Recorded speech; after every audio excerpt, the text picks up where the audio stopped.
Good morning, Bulldogs, especially Block 7 today. We've made it to June. It's June 1st, 2020. Here's our virtual instruction. I apologize for two things. Once, I normally do my workouts after I do these videos. Now that it's getting warmer, I did it before. So if I'm a little out of breath, I apologize.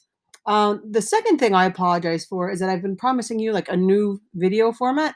And if you saw the one I posted Friday, I dabbled with that a little bit. Um, but it was sort of, I think, to try to teal. I know you guys don't like watching long videos, so I try to make little short clips of things and make them a little bit more fun. But the news is not trivial right now, and I couldn't find making like a fun format for it. So I'm gonna still try to experiment with that with these days that we do have left. But if you want to know why, that's it. But go ahead and look at last Friday's if you didn't to see like some of the things I've been trying with. So I hope you've been watching the news over the weekend. If you saw my videos from the end of last week, you saw how I started covering what was going on since the unfortunate death of Mr. George Floyd. So the New York Times top stories are once again no longer COVID, no longer China and its international relations, but things related to the protests and outrage and everything following the death of Mr. George Floyd. So you'll see here on the left, it mentions that it's the sixth day of protests. Some cities have had peaceful protests.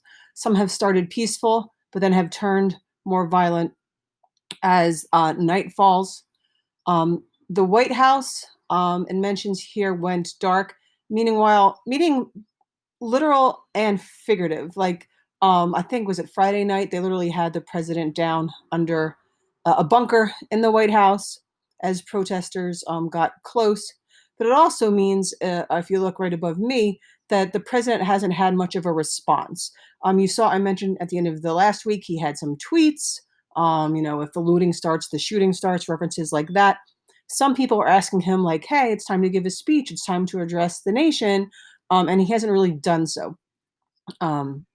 Biden, who is now running against the president, has made some statements, not like big official speeches. He does not have political office right now, but it's something worth paying attention to.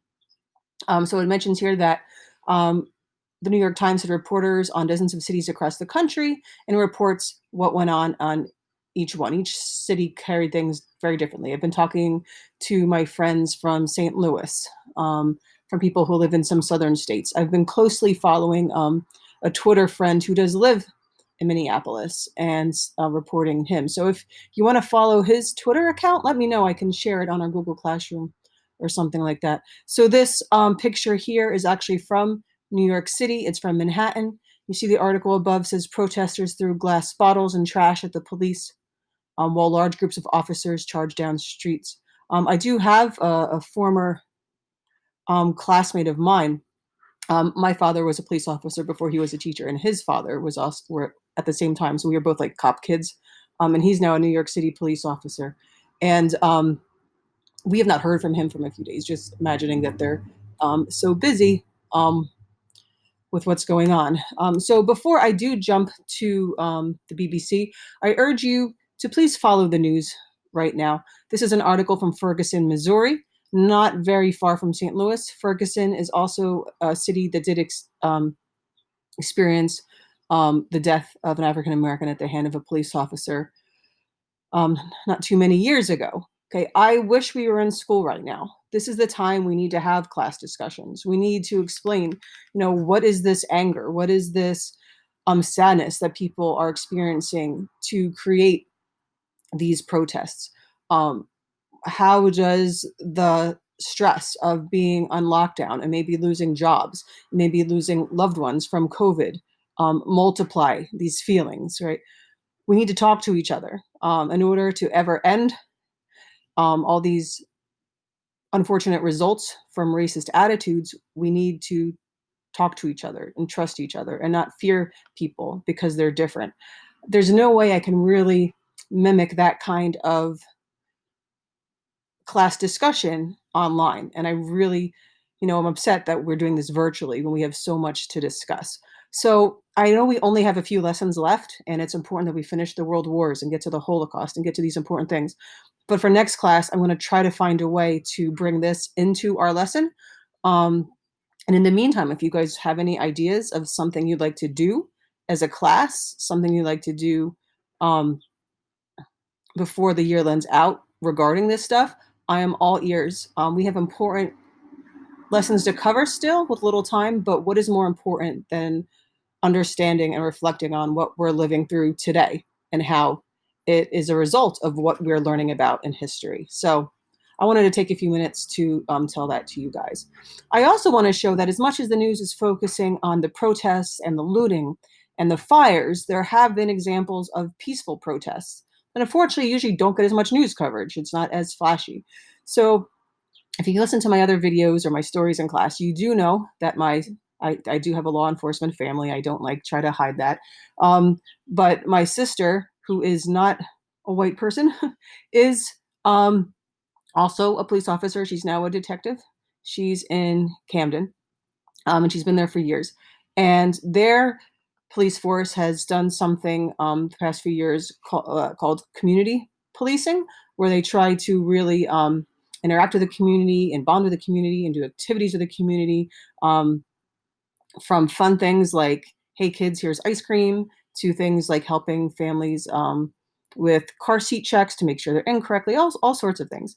So when Camden, which does have a very high crime rate, people feared like they're going to have bad protests. But as a result of these sort of efforts and the communities coming together, that they had a protest march that did go all the way to the Camden Police Department, but it was peaceful. And their chief actually marched, as you see here in the front line, with Black Lives Matter, showing that they want to cooperate with these groups and they understand what they're feeling. And of course, he did have a lot of security with him. But I just wanted to show you that there are these positive examples. I heard Newark was pretty peaceful. If there's been ones in your communities, please let me know. I'd love to learn about good and bad, what you've been seeing, what you've been experiencing.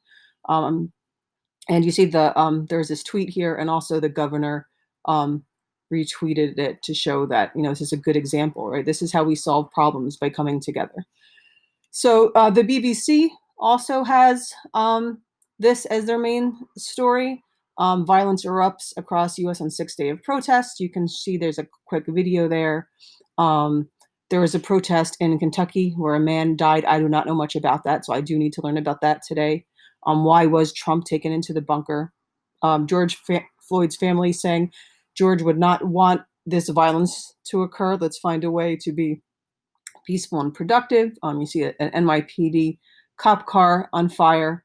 And also the Queen was seen outside for the first time since the coronavirus. So, pip, pip, cheerio, England's Queen is visible. That's great. So please pay attention to the news.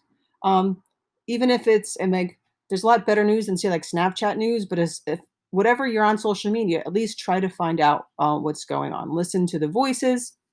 And like I said, please, if there's an idea of something you'd like to discuss, whether it's just with me personally or something you'd like to do as a class, let me know. I am all ears.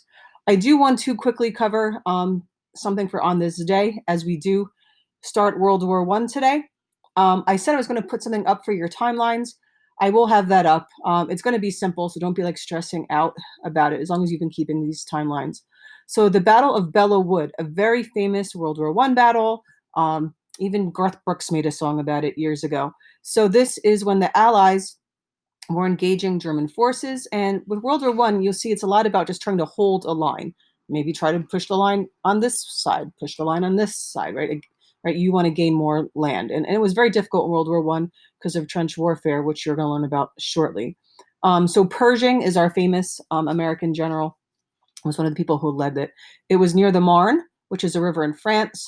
You see almost 2,000 Americans were killed. There's not official German casualties if you look it up. Pretty cool that they tried to colorize a photo above. The Marines became very famous in this battle. You may hear the Marines referred to as devil dogs. That sort of came from this battle. Some people say they're not sure if if the Germans really called them that then, but either way, it's become a big story of Marine Corps lore.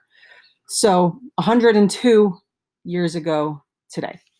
Okay, so what we're doing today is we're starting World War I. So since we only have a few lessons left, and I want to sort of do World War I, World War II, a genocide, cover what we're doing with now. I'm sort of foregoing the fancy assignments and just covering basics for now. So that's why you're going to have Google Forms and videos. It may be tedious. It is pretty simple. You can do this at your own pace. There's 3 different forms. Okay, watch the videos. If you can only watch one now, watch one later, do another tomorrow. Do it at your own pace, but pay attention. I know you often want to just fast forward, but try to listen, pay attention, because like I said, this is now getting into very recent times, the past 100 years, and these really, really directly relate to the things that we're experiencing today. Actually, right after World War I, there were race riots in the summer of 1919, and I do want to next class sort of have you make parallels to what we're experiencing now versus then. Just like we had a flu pandemic 100 years ago, what else was similar to then? If you just watch the video to fast forward to this, please go back and listen to what I explained about the news today, because it is very important. I thank you all who've been tuning in every time. I'm going to miss these times with you, even if it's just by seeing what you're posting and a little video. Thank you to those who are sending me emails or comments. I miss you guys very much, and I'm so proud of everything that you've been doing. And I look forward to hearing any feedback or ideas for things you want to cover for the few classes that we do have left. All right, so I'll touch base with you guys again on Thursday. All right, but still feel free to step in every day to see what's going on in the news, what I'm thinking about doing, and all that. I really appreciate that. All right, stay safe, guys. Be well.